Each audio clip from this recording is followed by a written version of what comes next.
ថ្ងៃណែភ្ញាក់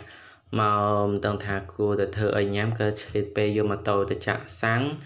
ហើយក៏ឆ្លៀតពេលទៅទិញទឹកកន្លុកហើយនេះគឺផ្លូវទៅដែលខ្ញុំទៅតូបអ្នកទាំងអស់គ្នានិយាយទៅផ្លូវខាងភូមិខ្ញុំដែលជាប់គ្នានឹងគឺផ្លូវច្រើនណាស់ទេអ្នកទាំងអស់គ្នាក៏វេកវ៉ាត់បើអ្នកអត់ដែរមកជឿទៅគឺគាត់វែងប្រហែលគាត់ដឹងថាផ្លូវណាផ្លូវណីដោយសារតែផ្លូវវាមិនធំណាស់ណាទេប៉ុន្តែថាវាផ្លូវវាច្រើនហើយណាមួយទៀតប្រជាជនរស់នៅជិតគ្នាហើយក៏ច្រើនទៀតអញ្ចឹងហើយមើលអ្នកទាំងអស់គ្នាមើលទៅវារៀងក្បីក្បាច់អ្នកខ្លះ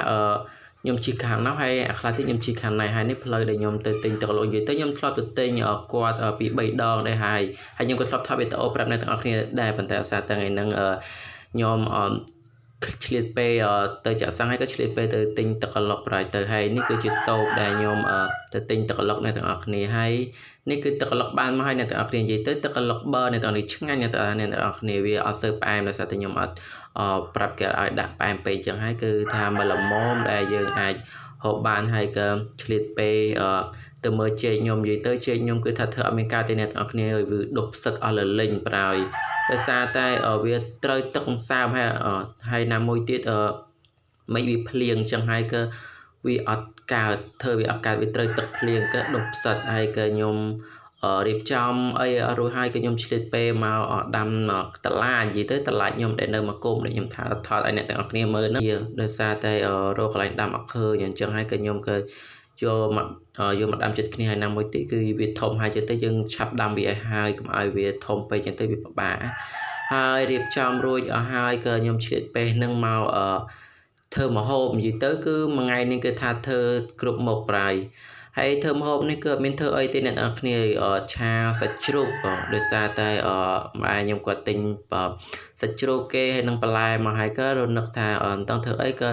ឆាសាច់ជ្រូកហើយឆាសាច់ជ្រូកនេះក៏មិនត្រូវក្បួនខ្នាតទេអ្នកនរគ្នាគឺខ្ញុំធ្វើនឹងតាមបែបបត់តាមដែលមានទេអ្នកនរគ្នាអ្នកអត់មានដាក់អីច្រើនទេហើយនេះគឺថាខ្ញុំហាន់សាច់ជ្រូកហាន់អីរួចហើយក៏ខ្ញុំក៏ឆ្លៀតពេលយកសាច់ជ្រូកទៅលាងហើយសាច់ជ្រូកទៅលាងនេះគឺខ្ញុំលាង2ដងខ្ញុំគិតខ្ញុំចង់លាងពី3ដងអ្នកទាំងគ្នាតែដោយសារតែខ្ញុំលាងទៅ2ដងហើយព្រោះឯវាច្រើនដងពេកអញ្ចឹងហើយក៏ខ្ញុំក៏ឆ្លៀតពេលយកបន្លែមកលាងហើយបន្លែខ្ញុំក៏អាណាដែលមើលវីដេអូអ្នកទាំងគ្នាឃើញហ្នឹងគឺខ្ញុំយកគាត់ចាស់គឺខ្ញុំអត់ទុកវាទេដោយសារអីវាមិនងាយផុយហើយខ្ញុំក៏យកអាលឹកដាក់ចាស់ដែលក៏ចោលដែរព្រោះខ្ញុំអត់ចង់ទុកវាទេមើលទៅវាពិបាកហើយក៏ខ្ញុំលាងនេះក៏លាង2ដងតែបើអ្នកទាំងអស់គ្នាលាងពី3ដងទៅអ្នកទាំងអស់គ្នាឲ្យវាជ្រះធីលីដីហើយបាក់តេរីបាក់អីអ្នកទាំងអស់គ្នាយើងដឹងហើយថាបន្លែឥឡូវវាអត់ដូចបន្លែពីមុនទេនិយាយទៅយើងលាងវាធ្វើឲ្យស្អាតទៅហើយការឆានេះគឺខ្ញុំមិនដាក់ទេខ្ញុំដាក់ស្ករសនិយាយទៅស្ករសនេះអ្នកទាំងអស់គ្នាដាក់ស្ករអំពៅក៏បានដាក់ស្ករត្នោតបានដែរប៉ុន្តែខ្ញុំដាក់ស្ករអំពៅដោយសារតែខ្ញុំមានស្ករអំពៅអញ្ចឹងហើយគឺខ្ញុំដាក់ស្ករអំពៅហើយអ្នកទាំងអស់គ្នាគឺដាក់ទឹកវានិយាយទៅទឹកវាក៏ដាក់មកល្មមទៅហើយអ្នកទាំងអស់គ្នាដាក់សាច់ជ្រូកដាក់សាច់ជ្រូកហើយអ្នកទាំងអស់គ្នា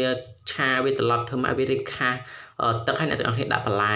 ហ្នឹងរួចហើយបានអ្នកទាំងអស់គ្នាដាក់អំបិលប៊ីចេងស្ករម្រេចហើយដាក់ខ្ទឹម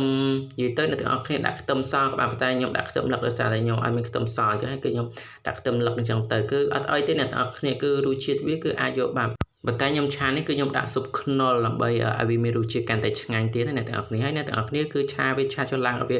រៀងខាសទឹកទៅបានហើយអ្នកទាំងអស់គ្នានិយាយទៅវីដេអូខ្ញុំគឺមានតែប៉ុណ្្នឹងឯងអរគុណអ្នកទាំងអស់គ្នាសម្រាប់ការតាមដានវីដេអូខ្ញុំតាំងពីដើមរហូតដល់ចប់ជួបគ្នានៅវីដេអូក្រោយបន្តទៀតបាយបាយ